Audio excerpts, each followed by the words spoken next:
¿Nos da tiempo de ver el video del Estado de México? El asalto.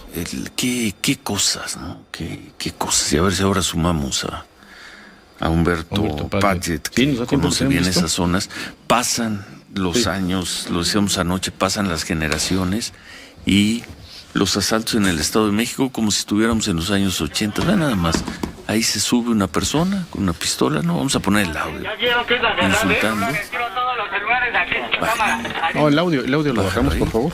Avanza, son dos personas, le dan un codazo a una y de inmediato el otro se acerca y le da un balazo, lo deja malherido y horas después esa persona malherida, que iba de muy buen humor, porque anoche presentamos las imágenes incluso de minutos antes del asalto, y subieron algo, esta persona se movió cuando lo estaban asaltando, no le gustó uno de los asaltantes, le dio un codazo en la cara y de inmediato el otro asaltante le disparó en el vientre y lo mató.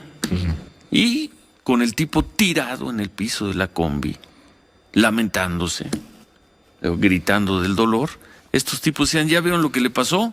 Denme todos sus celulares y sus carteras. El robo de los celulares y las carteras y te matan. Ahora ya es para el escarmiento, ¿no? Algunos compañeros nuestros que estuvieron en Honduras cuando venía aquella caravana hace un par de años, ¿no? De centroamericanos, nos decían, es que en Honduras primero te matan y luego te roban. Claro. Algo así vimos ayer, Humberto. Bueno, son hechos del viernes, pero vimos las imágenes ayer. Con ese hombre muriendo, se está quejando de dolor, pero está en tránsito hacia su muerte, que en ese momento ya resulta inevitable. Sin ni empatía alguna, el hombre que le dispara además se burla. Le dice, te lo dije que te iba a disparar y no siento nada, me vale madres. Le reitera una y otra vez en un asunto que muestra esta mala condición que tiene la persona, la predisposición a la violencia, el aplaneamiento emocional de los demás que siguen la escena.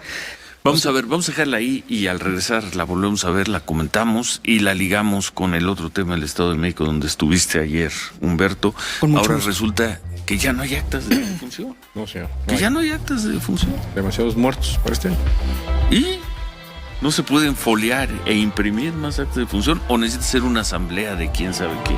Vamos a hacer una pausa, 8:20, volvemos. Más para terminar, Humberto, estábamos viendo si podemos poner otra vez en pantalla Tenemos, a ver, quítenla por favor. Tenemos la imagen previa, cuando van, sí, la que presentamos anoche en la televisión, cuando van estas personas, pues es un día normal. Ahí sí pongan el audio. Ahí van. No, es que esa no es, son 3 videos, la del video de donde matan a la persona, pero antes del asalto, ¿es ese? ¿No tiene audio? Bueno, pues anoche en la televisión sí tenía audio, pero bueno. Y ahí van las personas,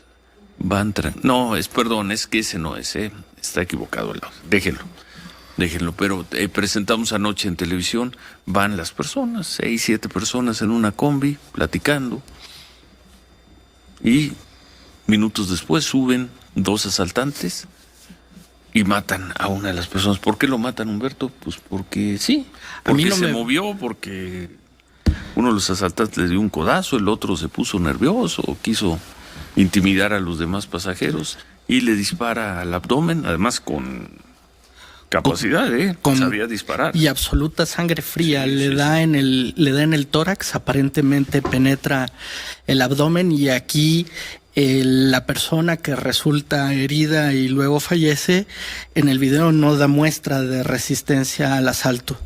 La autoridad nunca dice, es que el pasajero iba armado y trató de defenderse.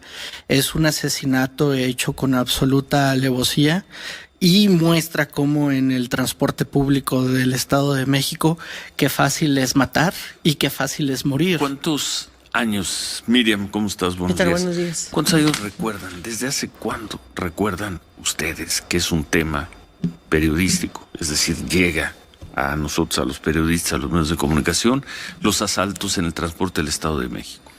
Bueno, yo me hice reportero en el Estado de México a finales de los 90 y nunca he dejado de serlo. Y finales de los 90, yo creo que desde los años 80, yo tenía idea de que incluso te los decían, cambia la cosa, cuando pasas al territorio del Estado de México, cambia la cosa, se vuelve mucho más Sí, peligroso. además Cuando menos, en mi caso, desde finales de los años 80. Además, zonas bien ubicadas, Ciro, siempre es este tramo de la Zaragoza, como le llaman, en el tramo de Los Reyes o de las combis que vienen de Puebla y se internan hacia la Ciudad de México, es donde te refieren, incluso en los camiones de pasajeros, lo vimos también en los tramos de Toluca, en algunos tramos de Toluca, que es cuando empiezan a grabar o ya se pueden ver ese tipo de asaltos hace 5 o 6 años, que ponen las cámaras de video en los autobuses y podemos ver los asaltos. Incluso me acuerdo hace como 5 años, Ciro, seguimos El Justiciero, ¿te acuerdas? Uno Que de es los muchos uno de los muchos, Si o estas cuando cámaras sale. las puso el gobierno de Rubiel Ávila ante otra crisis de asaltos en el transporte. Pero a ver, hagamos un poco Y de estas son memoria. particulares, estas son de Ahí las te va. combis, ¿no? Nada más, ¿quién ha gobernado el Estado de México desde que está esta crisis? Alfredo del Mazo padre, en los años 80. Luego vino brevemente Alfredo Baranda. Después, Beteta, Mario Ramón Beteta. Luego entró, si no me equivoco, Ignacio Pichardo, Emilio Choifet, César Camacho, Arturo Montiel, Erubiel Ávila y Alfredo del Mazo. Peña Nieto. Bueno, y Enrique Peña Nieto, por supuesto, y Alfredo del Mazo. 10 gobernadores. Vámonos por presidentes. Esta crisis, cuando menos, gobernaba López Portillo, 1. De la Madrid, 2. Carlos Salinas de Gortari. Carlos Salinas de Gortari, 3. Ernesto Cedillo, 4. Vicente Fox, 5. Calderón, 6. Peña Nieto, 7. Y López Obrador, 8. 10, ya lo dijimos. 10 gobernadores y 8 presidentes de la República. Ninguno ha hecho nada efectivo. Ninguno para evitar estas imágenes. O sea, Esa es la derrota. Quienes de un proyecto tenemos familiares de país en el- y de un proyecto de región. quienes tenemos familiares en el Estado de México y que viven en la normalidad de ser asaltado 2 o 3 veces al año al menos, que tienen el recurso de una billetera con un billete de 50 pesos porque puede causar irritación en el asaltante que se les dé una cartera vacía, que traen un celular inservible para dar el segundo en garantía de que no se les hará daño, que yo conozco adultos mayores que platican cuál es el momento, cómo es el momento que se vive en que un asaltante se sale de sus cabales y golpea con la cacha al pasajero que va al lado de ellos. La verdad es de que es el horror del transporte público mexiquense, además de las rutas que decía Miriam, es la de Cuautitlán El Rosario, de Satélite Toreo, de Toreo, incluso los que se meten a Ciudad de México por Chapultepec. La verdad es de que es todo. Una cosa que ha empeorado durante los últimos años es de que ahora los transportistas también están sujetos a una situación de extorsión. Entonces, quizá eso no había en los años anteriores, pero en lo que hace al pasajero, lo vulnerable que es ante el asalto, quizá lo que ha empeorado también es la altísima disponibilidad de armas con que estas personas pueden hacer los asaltos. Y que dicen todos los candidatos a gobernador en el Estado de México, vamos a acabar con el robo al transporte de todos los partidos. Llegan al poder y simplemente no pueden. Yo no creo que no haya una voluntad. A todos les encantaría presumir, ¿no?, que acabaron con el robo al transporte en el Estado de México. Simplemente no pueden. Es la derrota. Hay también Es la derrota total de los gobiernos del Estado ante la criminalidad. Si en un punto, en un aspecto, en un capítulo, puedes decir que el Estado pierde, es derrotado por la criminalidad, es en el robo a transporte en el Estado de México.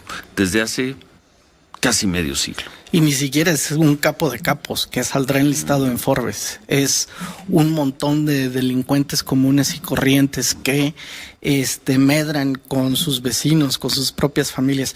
No es que sean ladrones tampoco tan distintos. Y te explica esta escena, la que habíamos visto anterior, y cuál es el estado de ánimo al momento en que el pasaje puede linchar al ladrón. ¿También? Cuando vimos a una persona siendo golpeada Hace multitudinariamente 2 semanas, 3 y en semanas. uno de los los videos vimos que la golpearon hasta matarla. El ánimo que domina al sujeto que está golpeando hasta la muerte a su asaltante no tiene que ver únicamente con el momento anterior del asalto frustrado, tiene que ver con la reiteración de los asaltos que no fueron frustrados y que quedaron impunes. ¿Tú crees que esa gente se para en el Ministerio Público a perder el día entero? Bueno, oye,